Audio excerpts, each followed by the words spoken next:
Hello po, para po sa mga singers. Mga dapat malaman tungkol sa pagpanaw ng superstar Nora Honor. Herman Buelva po uli. Una, regular na heart check-up ay hindi dapat baliwalain.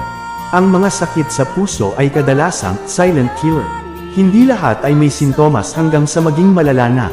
Mga dapat gawin, magpa-ECG, blood pressure, at cholesterol test kahit wala pang nararamdamang sintomas.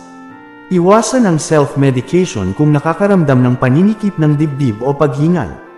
Pangalawa, pag-monitor ng oxygen level ay mahalaga lalo na sa singers.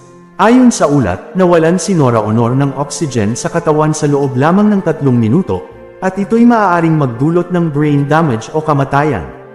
Mga dapat gawin, gumamit ng pulse oximeter sa bahay para sa mga may hika, COPD, o may edad na. Iwasan ang sobrang pagod, lalo na kung nahihirapang huminga. Pangatlo, wastong pagkain at pamumuhay ang susi sa malusog na puso. Ang mga pagkaing mataas sa mantika, alat, at asukal ay nagpapataas ng risk sa heart disease. Iwasan ang pagkain ng mga chichirya, instant noodles, at matatabang karne, soft drinks at matamis na kape.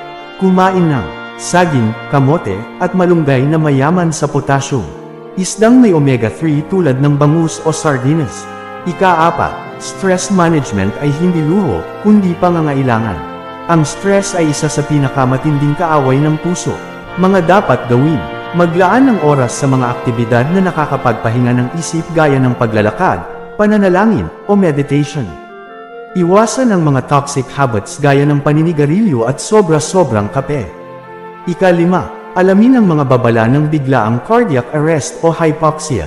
Mga senyales, biglaang pagkahilo o pagkawala ng malay, hirap sa paghinga kahit hindi pagod at mabilis at hindi regular na tibok ng puso.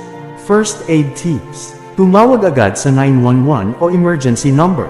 Kung may pulse oximeter, i-check ang oxygen level normal, 95 to 100%. Sa ngayon ay wala pang eksaktong information tungkol sa dahilan ng kanyang pagpanaw. Ito ay base lamang sa kanyang karanasan noong 2023 na namatay sa loob ng 3 minuto dahil sa low oxygen. Ingat po palagi. God bless po.